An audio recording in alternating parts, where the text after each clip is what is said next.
Halo semuanya, kembali lagi bersama saya di channel Imanime, sebuah channel yang akan membahas tentang semua hal unik yang ada di Sulawesi Selatan dan masih banyak lagi. Di video kali ini, kita akan membahas tentang kisah hidup atau biografi seorang pahlawan dari Tanah Luwu. Dialah Opu Dayang Risaju. Kira-kira seperti apakah kisahnya? Seperti apakah jasa-jasanya terhadap bangsa Indonesia, khususnya Sulawesi Selatan? Penasaran? Seperti biasa, sebelum kita lanjut ke pembahasan, saya mau mengajak kepada teman-teman semua buat yang belum subscribe, agar terlebih dahulu ditekan tombol subscribe-nya, supaya channel ini bisa terus berkembang dan memberikan banyak informasi dan hiburan kepada kita semua. Oke? Dan sekedar informasi, kalau video ini akan bertema podcast, jadi kayak podcast begitu. Teman-teman hanya perlu mendengarkan audionya saja dan tidak perlu menyaksikan visualnya, karena gambarnya akan kayak begitu terus sampai selesai. Jadi teman-teman bisa mendengarkan video ini sambil beraktivitas, sambil bekerja, sambil berkendara, sambil memasak, mencuci, makan, tidur, dan sebagainya. Kalian bisa mendengarkannya sambil beraktivitas, oke? Langsung saja, mari kita masuk ke pembahasan. Inilah dia kisah hidup Opu Dayang Risaju. Selamat mendengarkan. Opu Dayang Risaju semasa kecilnya sering dipanggil dengan sebutan Pamaja. Beliau lahir pada tahun 1880 di Palopo. Beliau sejatinya memang berasal dari keturunan raja-raja yang disebut dengan istilah Telum Pocoe.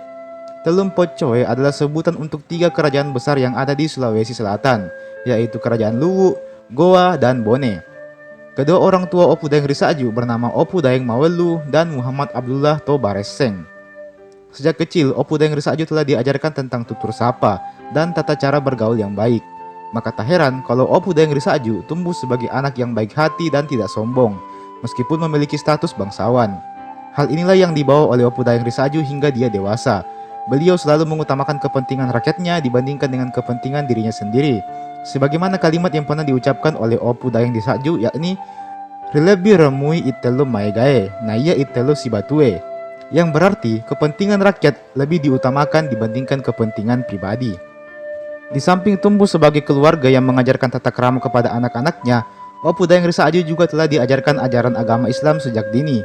Beliau telah diajarkan untuk membaca dan memahami kandungan isi Al-Quran yang kemudian dipadukan dengan pendidikan adat istiadat yang menjadikan sifat Opu sangat penuh dengan nilai-nilai budaya dan religius. Opu Dayang Risaju adalah seorang gadis hitam manis yang lincah dan selalu berwajah serius. Hari-harinya selalu disibukkan dengan belajar mengaji dan mempelajari ilmu fikih yang ditulis langsung oleh Datuk Sulaiman Patimang. Selain itu, beliau juga belajar ilmu Nahu Saraf dan Balakah yang merupakan dasar untuk mengkaji ilmu agama yang lebih tinggi. Setelah memasuki usia dewasa, Opu Dayang Risaju dinikahkan dengan seorang ulama asal Bone yang bernama Haji Muhammad Daud, yang kemudian menjadi titik awal namanya diubah dari Pamaja menjadi Opu Dayang Risaju. Dalam darah Opu sendiri telah mengalir semangat untuk memperjuangkan tanah airnya, yaitu bumi Saweri Gading. Maka tak heran apabila beliau mendapat julukan Macan Betina dari Timur, yang melambangkan seorang wanita yang tangguh, berani, dan rela berkorban demi kepentingan tanah air dan rakyatnya. Dimulai pada tahun 1927, di mana Opu Dayang Risaju memutuskan untuk bergabung dengan Partai Sarekat Islam Indonesia cabang Parepare. Beliau kemudian kembali ke Palopo untuk melakukan propaganda yang ternyata diterima dengan baik oleh masyarakat Luwu, karena yang melakukan propaganda itu adalah seorang yang sangat dipercaya oleh masyarakat Luwu, yakni Opu Dayang Risaju. Alhasil, dengan cepat Partai Sarekat Islam mulai tumbuh dan berdiri di Palopo, tepatnya pada tanggal 14 Januari 1930, dengan ketuanya sendiri adalah Opu Dayang Risaju, yang juga kemudian menjadikannya sebagai wanita pertama di Indonesia yang menjadi pemimpin partai politik yang berasaskan keislaman.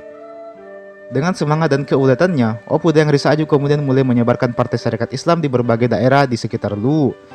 Selain itu, beliau juga turut mengajak para sahabat-sahabatnya maupun tokoh-tokoh berpengaruh lainnya. Hal ini kemudian diketahui oleh pihak Belanda. Pihak Belanda juga mulai mempengaruhi dan menggunakan golongan adat sebagai perisai dalam membantu gerakan Sarekat Islam di Tanah Luwu. Namun sayangnya hal itu mengalami kegagalan karena animo masyarakat justru semakin besar dan memberikan dukungan kepada Partai Sarekat Islam pimpinan Opu Dayang Risaju. Bahkan semangat Sarekat Islam pun akhirnya sampai ke daerah Malangke, yang kemudian mengundang Opu Dayang Risaju untuk pergi ke Malangke untuk mendirikan cabang Sarekat Islam di daerah tersebut. Berita tentang berdirinya Sarekat Islam di Malangke kemudian sampai ke telinga seorang petinggi Belanda yang kemudian mengutus anggotanya untuk menangkap Opu Dayang Risaju bersama dengan 70 anggota partai lainnya. Akan tetapi keesokan harinya semua anggota yang ditangkap tersebut dibebaskan dan hanya Opu Deng Risaju saja yang tetap ditahan dan dimasukkan ke dalam penjara di Masamba selama 13 bulan. Hal ini kemudian menjadikan Opu Deng Risaju sebagai sosok wanita pertama yang dipenjarakan oleh Belanda karena kasus politik. Ditangkapnya Opu Deng Risaju diharapkan mampu menumbangkan semangat rakyat bumi Sawari Gading kala itu. Namun yang terjadi justru sebaliknya. Nama Opu Deng Risaju makin dikenal luas di kalangan masyarakat. Syarikat Islam pun dengan cepat menyebar dikarenakan masyarakat Sawari Gading memang kebanyakan menganut agama Islam. Alhasil gejolak masyarakat justru semakin meningkat kala itu. Selama dalam penjara, Opu Deng Risaju selalu mengisi hari-harinya untuk memperdalam ilmu agamanya, mengikuti perkembangan situasi di luar, serta dengan beribadah dan juga salat malam yang senantiasa dikerjakannya. Alhasil setelah beliau selesai menjalani masa tahanannya, dia dan suaminya kembali diundang ke Malili untuk kembali mendirikan cabang Syarikat Islam di sana. Kemudian Opu Deng Risaju beserta suaminya juga berangkat ke Patampanua untuk kembali mendirikan Syarikat Islam. Namun karena dianggap sebagai orang yang berbahaya dan ditandai sebagai propaganda, maka Opu Deng Risaju dan suaminya ditangkap dan diasingkan ke Kolaka, sebelum akhirnya dikembalikan ke Palopo. Dalam perjalanan kembali ke Palopo yang menggunakan kapal laut, Opu Deng Risaju berangkat dalam keadaan tangan dirantai.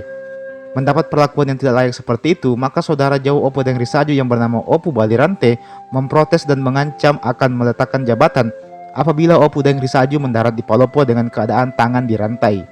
Akhirnya rantai tersebut pun dilepas. Sesampainya di Palopo, pihak Kedatuan Luwu menyuruh Opu Deng Risaju untuk berhenti melakukan segala aktivitas partainya itu. Namun Opu Deng Risaju menolak dan alhasil beliau mendapatkan hukuman sanksi adat. Terjadi sebuah percakapan yang menarik perhatian saya. Kalau Opu Deng Risaju bertemu dengan pemuka adat Tanah Luwu, adapun percakapan yang terjadi adalah sebagai berikut. Setelah disuruh untuk berhenti dari segala aktivitas syarikat Islam, dengan tegas Opu menjawab, "Selama saya masih mengucapkan kalimat syahadat, selama itu pula saya tidak akan keluar dari organisasi syarikat Islam. Karena apa yang saya lakukan di mana-mana selama ini hanyalah perintah Allah, amar ma'ruf nahi mungkar." Setelah mendengar hal itu, Datuk Luwu Andi Kamo Dayang Risompa dan Dewan Adat Luwu menjawab, "Sebenarnya tidak ada urusan kami untuk mencampuri urusanmu, kecuali di dalam tubuhmu terdapat darah daging nenek moyang kami. Apabila kamu diperlakukan tidak sesuai dengan derajat kebangsawananmu, tentu kami juga akan turut terhina. Karena itu, kasihanilah kami dan tinggalkanlah partaimu." Mendengar hal itu, Opu Deng Risaju kemudian menjawab, "Kalau hanya dengan adanya darah daging bangsawan dalam tubuhku, lalu saya harus meninggalkan partai, maka lebih baik saya meninggalkan darah bangsawan itu." Sesaat kemudian Opu Deng Risaju membuka penitik kebayanya dan berkata, "Di mana darah bangsawan itu? Di sini. Irislah, supaya Datuk dan Dewan Adat tidak perlu terhina jika saya diperlakukan tidak sepantasnya." Memang pada saat itu Kedatuan Luwu sedang dalam keadaan terdesak oleh anggota-anggotanya yang kebanyakan berorientasi pada tentara kolonial. Atas sikap Opu Deng Risaju tadi, maka pihak Kedatuan Luwu mengambil sikap dan memutuskan untuk mencopot gelar kebangsawanan pada Opu Deng Risaju. Meski begitu, masyarakat Luwu tetap memanggil beliau dengan nama Opu Deng Risaju karena mereka tidak menganggapnya sebagai mantan bangsawan dan selalu menjadi panutan bagi masyarakat di tanah Luwu ini. Pemerintah kolonial nampaknya tidak pernah rela membiarkan Opu Deng Risaju hidup dengan tenang. Dengan memanfaatkan Kedatuan Luwu, suami Opu Deng Risaju yang berstatus sebagai imam masjid jami pun didesak untuk menceraikan Opu Deng Risaju. Dengan segala macam ancaman yang diberikan, akhirnya Opu Deng Risaju pun resmi bercerai dengan suaminya, meskipun keduanya telah berumah tangga selama lebih dari 25 tahun. Opu Deng Risaju tidak menjadikan rumah tangganya sebagai alasan untuknya tidak memperjuangkan hak rakyatnya. Beliau kemudian menjual beberapa harta benda yang dimilikinya untuk membiayai perjalanannya ke Jakarta, dalam rangka untuk mengikuti Kongres Syarikat Islam Indonesia sebagai perwakilan dari Palopo. Sepulangnya beliau dari kongres itu, beliau menyadari betapa cepatnya perkembangan syarikat Islam di berbagai daerah di Indonesia kala itu, dan membuat beliau semakin yakin bahwa apa yang dicita-citakannya selama ini adalah sebuah jalan yang benar. Opu Deng Risaju yang semakin giat dalam menyebarluaskan syarikat Islam kembali mendapat perhatian oleh pihak kolonial Belanda dan juga Kedatuan Luwu. Beliau kembali dibawa ke meja hijau dan mendapatkan hukuman 14 bulan penjara. Alhasil beliau pun dipenjara dan juga dipaksa melakukan pekerjaan berat setiap harinya. Di tahun 1935, Opu Deng Risaju telah selesai menjalani masa hukumannya di penjara, dan di tahun yang sama, Datuk Luwu Andi Kamo Deng Risompa meninggal dunia. Dan dari sinilah dimulailah ketegangan di mana pihak kolonial Belanda tidak menerima putra mahkota Luwu saat itu, yakni Andi Jema, yang diangkat sebagai Datuk Luwu selanjutnya. Karena Andi Jema sendiri adalah orang yang mendukung syarikat Islam dan juga anti penjajahan. Bahkan Andi Jema telah menyisihkan sebagian hartanya untuk menjadi kas Sarekat Islam. Hal ini dimanfaatkan oleh Opu dan Risaju untuk mencari dukungan agar Andi Jema sebagai putra mahkota yang sah diangkat sebagai Datu Uluwu selanjutnya. Akhirnya setelah situasi hampir memanas hingga nyaris terjadi perang, Andi Jema resmi diangkat sebagai Datu Uluwu selanjutnya. Pada tahun 1942, Jepang datang dan menduduki Indonesia, tak terkecuali di Tanah Luwu. Penjajahan Jepang yang lebih ganas dari Belanda membuat segala aktivitas Sarekat Islam sangat dibatasi. Di tahun 1945, setelah mendengar bahwa Indonesia telah merdeka, Opu dan Risaju menyambutnya dengan semangat sukacita. Meski demikian, di tahun 1946, tentara NICA milik Belanda kembali datang untuk menduduki Indonesia. Alhasil, pecahlah perang, utamanya di Tanah Luwu. Perang besar-besaran terjadi di Bajo, di mana tentara Belanda berperang melawan Indonesia. Otak penyerangan Indonesia tidak lain dan tidak bukan adalah Opu dan Risaju. Maka tak heran kalau beliau menjadi sasaran utama tentara Belanda kala itu. Rumah beliau pun juga sempat dibakar dan beberapa orang diancam untuk menyebutkan di mana lokasi persembunyian beliau. Namun tidak ada satupun yang mengungkapkan di mana lokasi persembunyian Opu dan Risaju. Opu dan Risaju sendiri telah meninggalkan Belopa dan menuju ke Suli. Setelah itu beliau bersama tentaranya menaiki perahu layar untuk menuju ke Bone. Namun beberapa bulan setelahnya beliau kembali disekap dan ditangkap, dan juga dipaksa untuk berjalan kaki sejauh 40 km menuju ke kota Watampone oleh tentara Belanda. Beliau juga sempat dibawa ke Sengkang sebelum akhirnya dipulangkan kembali ke Bajo. Sesampainya di Bajo, beliau disuruh berlari mengelilingi lapangan Bajo. Setelah itu beliau disuruh berdiri di tengah lapangan dan dibunyikanlah sebuah senapan di dekat telinga beliau, sehingga beliau jatuh tersungkur karena kerasnya suara senapan tersebut. Hal ini kemudian membuat beliau menjadi tuli seumur hidup. Beliau kemudian dimasukkan kembali ke dalam penjara dan ditahan di Belopa selama 11 bulan tanpa diadili. Setelah pengakuan kedaulatan Indonesia pada tahun 1949, beliau akhirnya pindah ke Parepare bersama dengan putranya yang bernama Abdul Qadir Daud. Setelah putranya meninggal dunia, Opu dan Risaju kembali ke kampung halamannya di Palopo. Beliau kemudian jatuh sakit dan meninggal dunia pada tanggal 10 Februari tahun 1964. Melihat jasa-jasanya, maka pemerintah Republik Indonesia memberikan gelar Pahlawan Nasional dan Bintang Mahaputra Adi Perdana pada tanggal 3 November 2006 di Jakarta kepada beliau. Demikianlah tadi kisah hidup Opu dan Risaju dan juga perjuangannya dalam melawan penjajah dan memerdekakan Indonesia.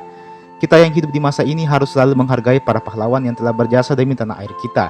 Olehnya itu, mari kita isi kemerdekaan bangsa ini dengan melakukan hal-hal yang positif dan mari kita jaga keutuhan bangsa Indonesia. Terima kasih telah menyaksikan video ini. Jangan lupa untuk like, share, dan komen di kolom komentar di bawah. Dan sampai jumpa di seri mengenal pahlawan episode berikutnya.